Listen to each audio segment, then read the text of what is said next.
என் குழந்தைய காமிச்சு முத்தரச மாமாவை வெண்ணிலா கிட்ட இருந்து பிரிச்சு என் கூட கூட்டிட்டு போய் காட்டட்டுமா? பாக்குறீங்களா? ப்ளீஸ் யாராச்சும் பதில் பேசுங்களேன். ப்ளீஸ் ப்ளீஸ் யாராச்சும் சவால் விட்டு பேசுங்களேன். அப்பதானே எனக்கும் நல்லா இருக்கும். நீ வாழ்க்கையை சவாலா நினைக்கிற, அப்படி நினைக்கிற ஆளு நாங்களும் வெண்ணிலாவும் கிடையாது. எங்களுக்கெல்லாம் ஒரு நிம்மதியான வாழ்க்கை இருந்தா போதும் நினைக்கிறவங்க. இதான் உங்ககிட்ட பிடிக்காத ஒரு விஷயம். ஜெயிக்கணுங்கிற வெறி ரத்தத்துல ஓடணும், ஓடிக்கிட்டே இருக்கணும். அப்படி ஓடி ஓடி ஓடி கடைசி மூச்சு இருக்கிற வரைக்கும் ஜெயிச்சுக்கிட்டே இருக்கணும். அதான் எனக்கு பிடிக்கும். கூடிய சீக்கிரமே அடுத்த கட்டம் என்னன்னு சொல்ற. அது நிச்சயமா முத்தரச மாமா என் கூட வரதாதான் இருக்கும்.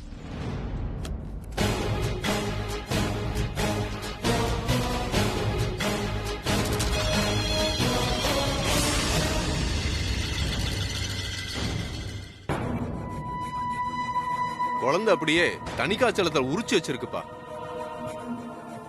உங்க அப்பாவே மறுபிறவை எடுத்து வந்த மாதிரி இருக்கு முத்தரசு. எனக்கு என்னவோ உன் குளம் தலைக்கு வந்த வாரிசாதான் அந்த குழந்தைய பார்க்கும்போது தோணுது. உன் அப்பாவுக்கு இருந்த அதே மச்சம் இந்த குழந்தைக்கும் இருக்கு. ஆச்சரியமா இருக்கேப்பா.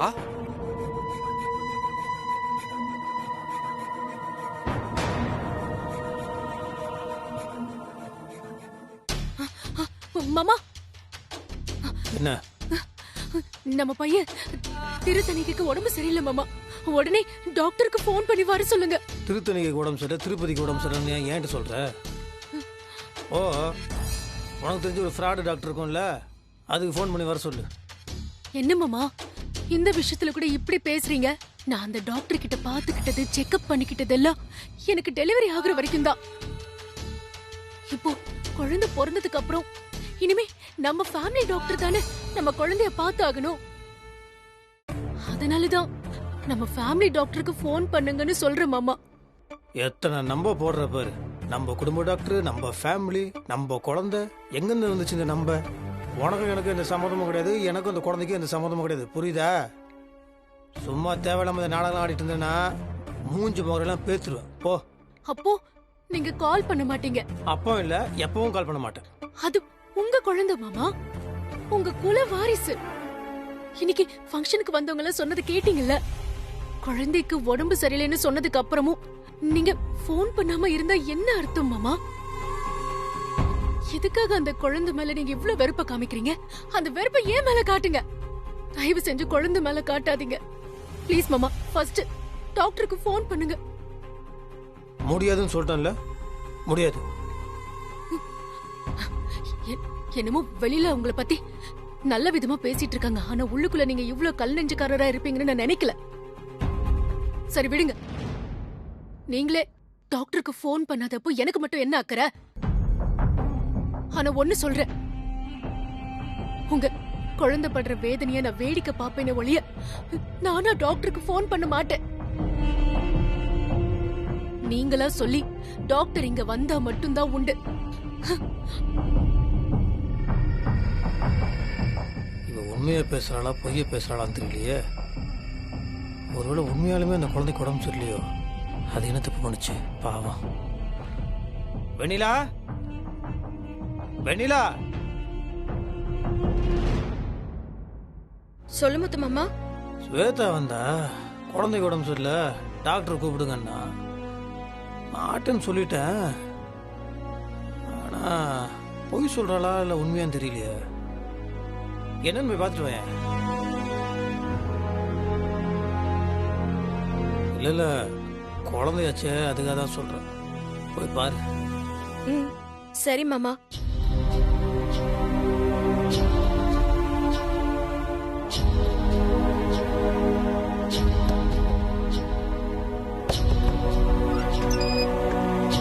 என்னாச்சு? குழந்தைக்கு உடம்பு சரியில்லைன்னு மாமா சொன்னாரு. என்ன நினைச்சிட்டு இருக்காரு முத்து மாமா? நான் சொன்னதுல நம்பிக்கை இல்லாம இப்போ உன்னை நிஜமா பொய்யான்னு செக் பண்ணி பாத்துட்டு வர அனுப்புனாரா? நான் என்ன இந்த விஷயத்திலயுமே பொய் சொல்லி நடிப்பேன்? அப்படி இல்ல ஸ்வேதாக்கா, குழந்தை விஷயத்துல. இங்க பாரு வெண்ணிலா, இதுக்கு முன்னாடி சில விஷயங்களை நான் நிஜமாவே பொய் சொல்லிருக்கேன். அதுக்காக குழந்தை விஷயத்துல எல்லாம் நான் பொய் சொல்ல மாட்டேன். கொஞ்சம் கூட நம்பிக்கை இல்லாம செக் பண்றாங்களாமா, செக் பண்றாங்க. ஐயோ, இப்படி பேசிட்டு இருக்க நேரத்துல என்ன ஏதுன்னு பாத்துடலாம். தள்ளுங்க.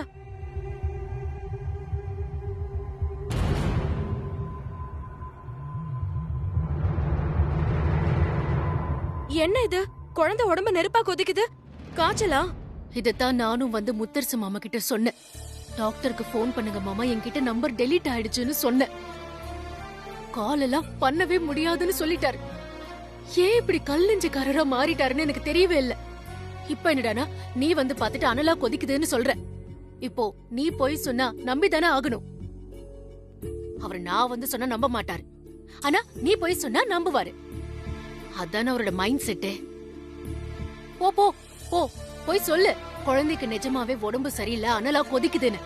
அப்போ அது அவர் நம்புறாரா இல்லையான்னு பாக்கலாம்.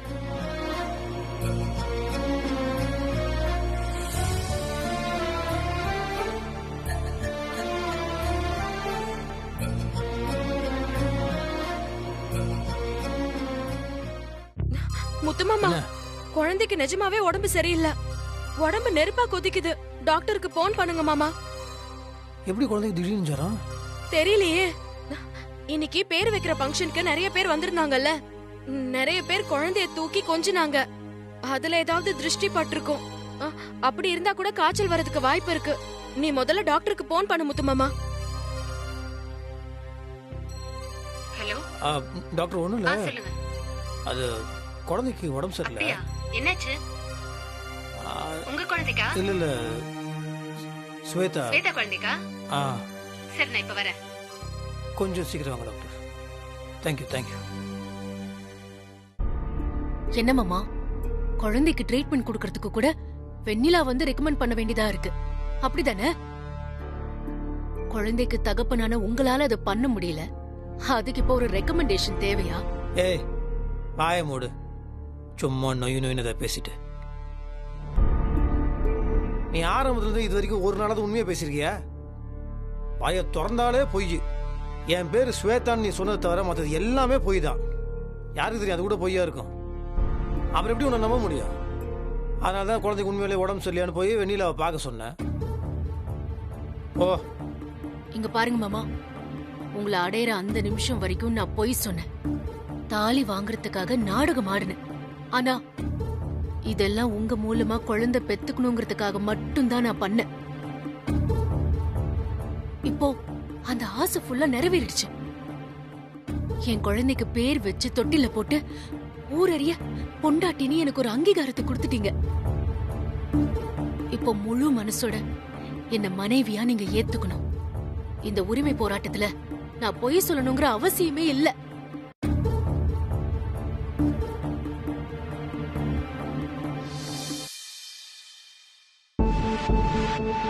முத்தரசன் சார்,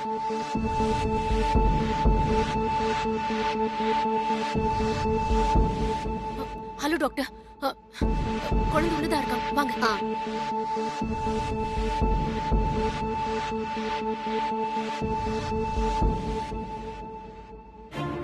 வாங்க வாங்க டாக்டர், வாங்க பாருங்க டாக்டர்.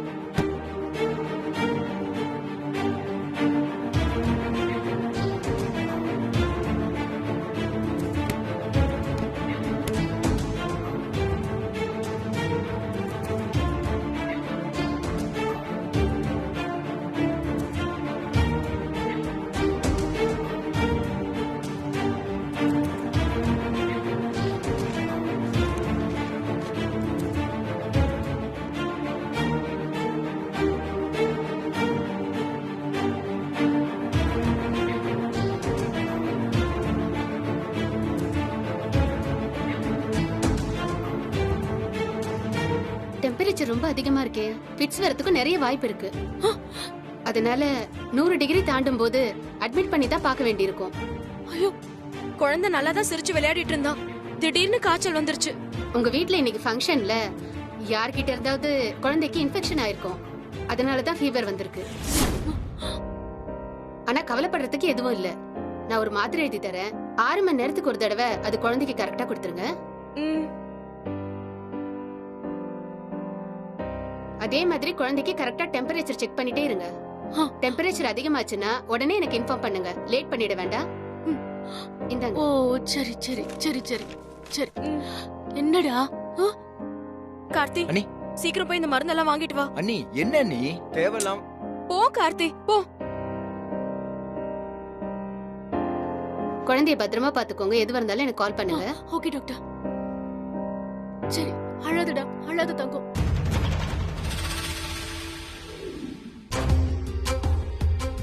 டாக்டர் சொன்ன 6 மணி நேரம் முடிஞ்சிருச்சு. ஸ்வேதா குழந்தைக்கு ஒழுங்கா மருந்து கொடுத்துருப்பாளா இல்லை வீம்புக்குன்னு கொடுக்காம விட்டுருப்பாளா? குழந்தை பாவமாச்சே.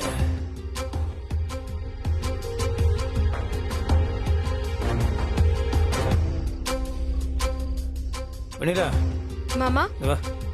இல்லை டாக்டர் போய் ரொம்ப நேரம் ஆச்சு. மருந்துலாம் கரெக்டாக கொடுத்தாங்களா? ஜுரம் குறைஞ்சிருக்கா? இல்ல முத்து மாமா, இப்பதான் நான் பாத்துட்டு வந்தேன். மருந்து டைமுக்கு கொடுத்தாச்சு. காய்ச்சலும் கொஞ்சம் குறைஞ்சிருச்சு முத்து மாமா. சரி.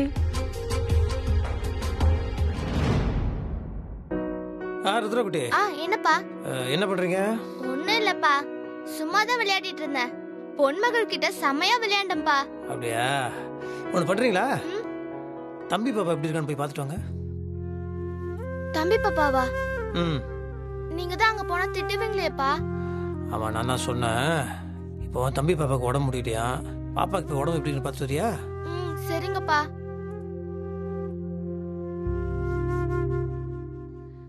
ஆண்டி வாருத்ரா, ஒன்னும் இல்ல, ஒன்னும் இல்லடா. என்னம்மா? தம்பி பாப்பா நல்லா இருக்கானா?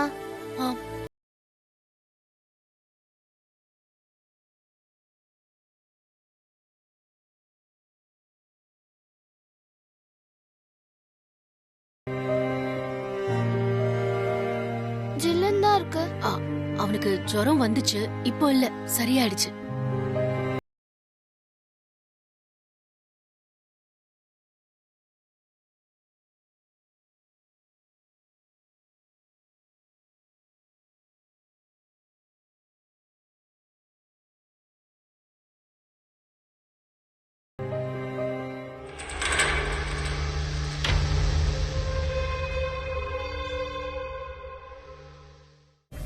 என்ன ருத்ரகுட்டி போய் ஒன்னாரம் ஆச்சு? ஒரு வேளை ஸ்வேதா குழந்தைய பார்க்க வரலையோ? வா வா. இது தம்பி பாப்பா பாத்தியா? எப்படி இருக்கான்? நல்லா தான் இருக்கான்ப்பா. அவன் உடம்பு ஜில்லுன்னு தான் இருக்கு. நான் தொட்டு பார்த்தேன், அவனுக்கு ஒண்ணுமே இல்ல. ஆனா நான் தூக்கி விளையாடிட்டுமான்னு கேட்டேன். தம்பி பெரியவனானதும் குடுக்கறேன்னு சொல்லிட்டாங்க. அதான் நானும் வந்துட்டேன். சரி, அப்படியா? சரி, நீ போய் விளையாடு போ. முழுக்க நினைச்சதுக்கு அப்புறம் முக்காடுதுக்கு மாமா. ருத்ராவை குழந்தை பாசத்துல அனுப்பி வச்சுட்டு அதை வெளியே தெரியாம மூடி மறைக்க பாக்குறீங்களா? கொண்டு வர இதை எப்படி வெளியே கொண்டு வருதுன்னு எனக்கு நல்லாவே தெரியும்.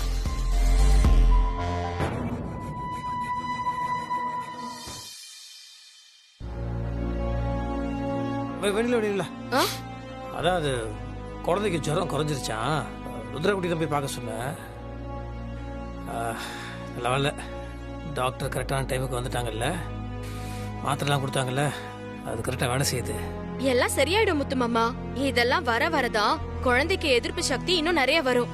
Correct correct. நீயும் கொஞ்சம் அப்படியே குழந்தைய பார்த்துக்கோ. பொன்மகளையா முத்து மாமா? 2 குழந்தையும் தான். அதில் அது அவள் இந்த ஸ்வேதாக்கு விவரம் பத்தாது. நீ கரெக்டாக பார்த்துப்படல, அதுக்கு தான் சொல்கிறேன்.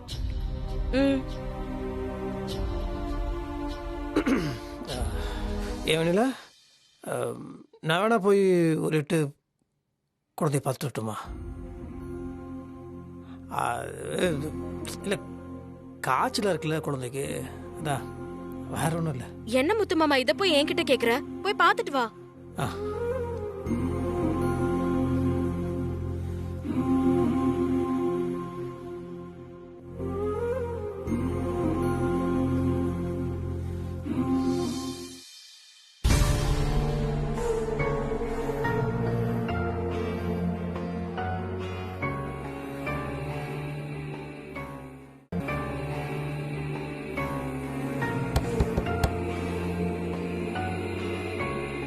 உள்ள வரலாமா? என்ன மாமா, உள்ள வரலாமான்னு கேக்குறீங்க? உங்க குழந்தைய பாக்குறதுக்கு உரிமையா நீங்க எப்ப வேணாலும் வரலாம் மாமா. வாங்க.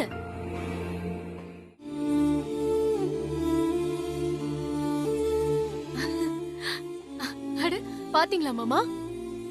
அழகா கைய கால ஆட்டி ஜாலியா இருக்கான். அப்பா கிட்ட வந்தது அவனுக்கு தெரியுது போல.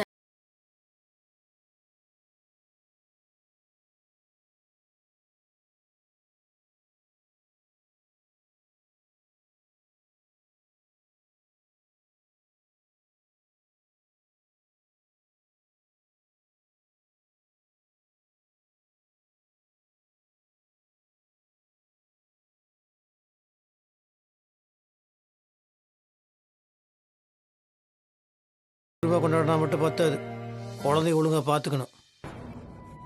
குழந்தைய பார்த்துக்க முடியாத அளவுக்கு என்ன வெட்டி கிழிக்கிற வேலை. இப்படியே ஏதாவது ஏடாகூடமா பேசிட்டே இருக்க வேண்டியதுதான். அதெல்லாம் எங்களுக்கு எந்த வெட்டி முறிக்கிற வேலையும் இல்ல. குழந்தைய நான் நல்லா தான் பாத்துக்கிட்டேன். ஃபங்க்ஷனுக்கு வந்தவங்கள யாருக்கோ ஏதோ இன்ஃபெக்ஷன் இருந்திருக்கு.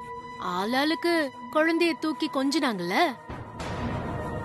கொஞ்சும் போது தூக்காதீங்க தொடாதீங்கன்னு சொல்லவா முடியும்?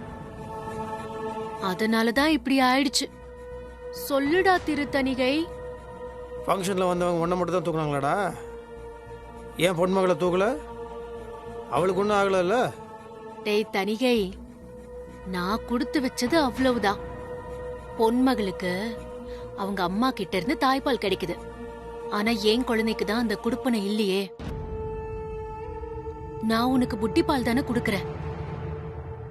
எனக்கு தாய்ப்பால் குடுக்கற பாக்கியம் தான் இல்லைன்னு டாக்டர் சொல்லிட்டாங்களே. நான் என்ன பண்ணட்டும்? ஏன் அன்னைக்கு வந்து வெந்நீரை கிட்ட கொடு அது இதுன்னு உரிமையா கேட்கலையா? இல்லை அவ தான் கொடுக்கலையா? சாக்கு போக்கு சொல்லிட்டு இருக்க கூடாது. அதெல்லாம் கொடுத்தாதான் உன் உடம்புக்கு நல்லதுடா, புரியுதா? மாமா, எதுவா இருந்தாலும் நேரா பேசுங்க. அன்னைக்கு குழந்தைய கொண்டு வந்து கொடுத்தப்போ இதே காரணமா வச்சு உரிமை கொண்டாடுவா? குழந்தைக்கு தாய்ப்பால் கொடுக்காதன்னு சொன்னீங்கல்ல. பெத்த அப்பாவே அப்படி சொல்லும் போது நான் என்ன பண்றது? என் தலையெழுத்துன்னு நினைச்சு புட்டிப்பால் கொடுக்க ஆரம்பிச்சிட்டேன்.